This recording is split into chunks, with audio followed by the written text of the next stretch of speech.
તમને એક સરસ પ્રેરણા મળે એવો એક પ્રસંગ કહું. 2018ની સાલમાં કર્ણાટકા સ્ટેટ બોર્ડના રિઝલ્ટ ડિક્લેર થયા. સ્ટાન્ડર્ડ 10થના ઘણા બધા 10મા ધોરણના વિદ્યાર્થીઓનું પણ સન્માન છે. એ બોર્ડ રિઝલ્ટ ડિક્લેર થયા. ત્યાંની સિસ્ટમ પ્રમાણે, કર્ણાટકા સ્ટેટ બોર્ડ પ્રમાણે 6 સબ્જેક્ટ્સ, 5 સબ્જેક્ટ 100 માર્કના હતા. એક સબ્જેક્ટનું એક્ઝામ પેપર 125 માર્ક્સનું હતું, એટલે 625માંથી એને માર્ક્સ મળે.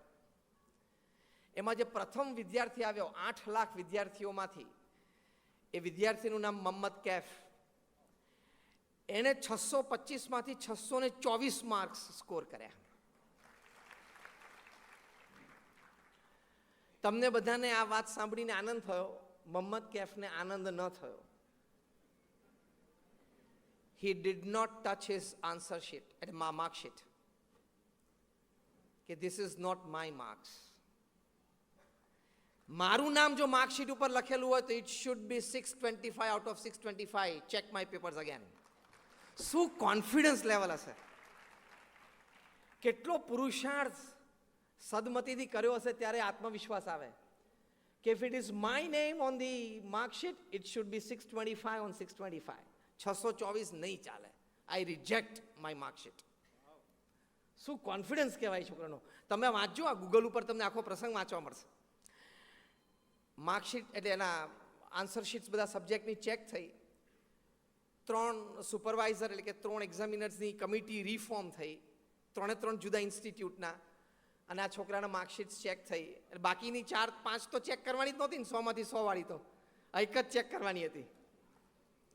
અને 3એ યુનાનિમસલી એવું નક્કી કર્યું કે હી ડિઝર્વ્સ ધેટ 1 માર્ક.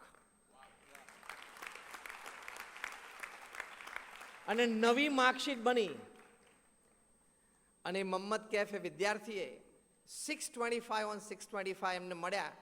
ત્યારે એણે માર્કશીટ હાથમાં લીધી કે નાવ ધીસ ઇઝ માય માર્કશીટ, અને આ મારી માર્કશીટ છે હવે. એમ એ તમામ વિદ્યાર્થીઓના એક પ્રેરણા છે કે that element you possess, એ જે એનામાં એલિમેન્ટ હતું ને, એલિમેન્ટ તમારામાં પણ છે.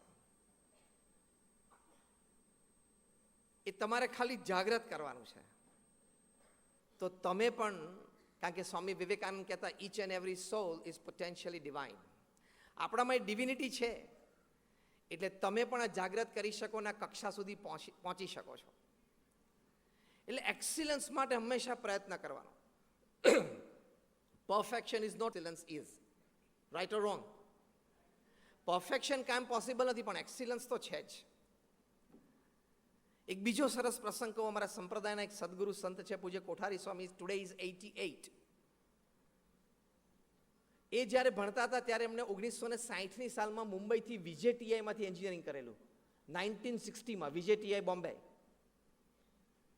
વિજયભાઈએ તો એમના ખૂબ આશીર્વાદ લીધા છે ત્યાં મુંબઈ મંદિરે, દાદર મંદિરે.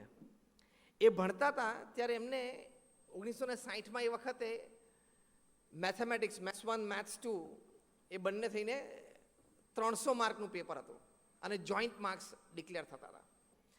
એમને 300માંથી 298 માર્ક આવ્યા મેથેમેટિક્સમાં.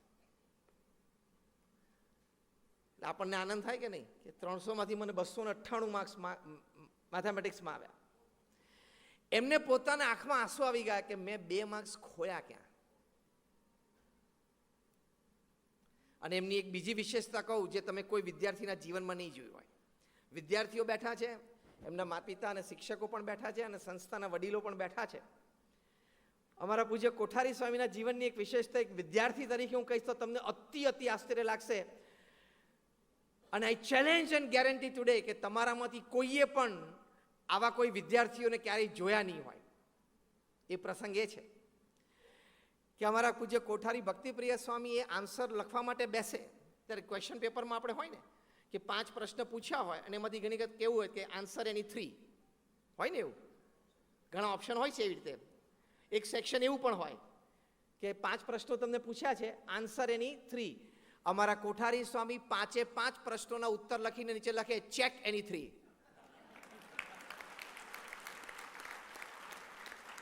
હવે શિક્ષક ગણ કે આ વડીલોમાંથી કોઈ આવો વિદ્યાર્થી જોયો છે અત્યાર સુધી? પ્રવીણભાઈ, 5 પ્રશ્નનો ઉત્તર લખે અને નીચે લખે check any 3. As a student, you can challenge your examiner. That shows the level of your confidence, that shows the level of your willpower. આવા વિદ્યાર્થી આપણે બનવું છે. આજનું જે સન્માન થયું એમાંથી તમે સંતોષ ન પામતા. આજે બહુ પહેલું પગથિયું છે. સતીશભાઈ બરોબર છે ને? કોઈ વિદ્યાર્થીએ સંતોષ પામવાનું નહીં. એટલું બધું પોટેન્શિયલ તમારા વિદ્યાર્થીઓમાં છે અત્યારે. બેંગલુરુમાં it is the startup capital of the world. કોઈ 2 વર્ષ પહેલાં અમે એક કાર્યક્રમમાં ગયા હતા જેમાં યંગ સ્ટાર્ટઅપ્સ જે બધા હતા એ લોકોનો એક સન્માન સમારંભ હતો. કુબેરભાઈ, એટલે બધા યંગ તમારા એજ ગ્રુપને એનું સન્માન હતું જે લોકોએ સ્ટાર્ટઅપ્સ કરેલા. એ લોકોના વિચારો તમે જુઓ તો વિજયભાઈ આપણને એમ લાગે કે આપણે તો બહુ જૂના જમાનામાં જીવીએ છીએ. Excellent thought processes. એમાં એક સ્ટાર્ટઅપ વિદ્યાર્થીઓનું અમે સન્માન કર્યું. એને વિચાર આવ્યો કે આપણા જે ગ્લાસીસ છે એટલે આપણે ચશ્મા છે એ કસ્ટમાઇઝ હોય, કારણ કે કોકને 1નો નંબર હોય, કોકને 1.5નો હોય, કોકને 2નો નંબર હોય. આપણા કપડાં છે એ પણ ટેલર્ડ હોય, કારણ કે દરેકની સાઇઝ જુદી હોય.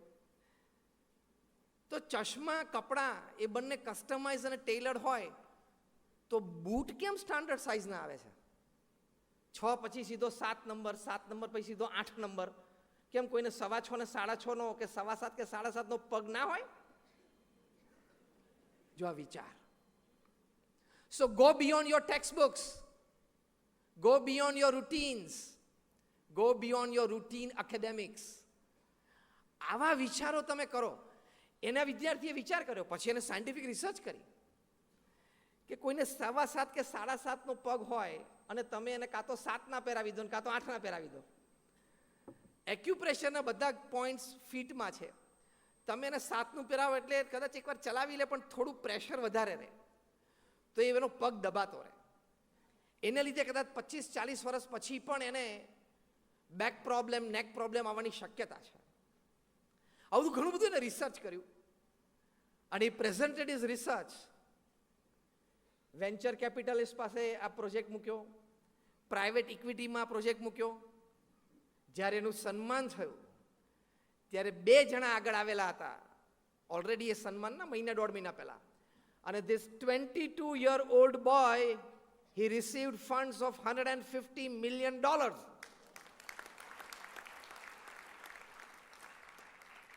કે તમારે હવે 7.25નો પગ હોય તો 7ના અને 8ના બૂટ નહીં પહેરવાના, તમારા માટે 7.25ના જ બૂટ બનશે. આ વિચાર પણ તમે મારાથી ઘણા બધા અત્યારે પહેલી વાર સાંભળ્યો હશે.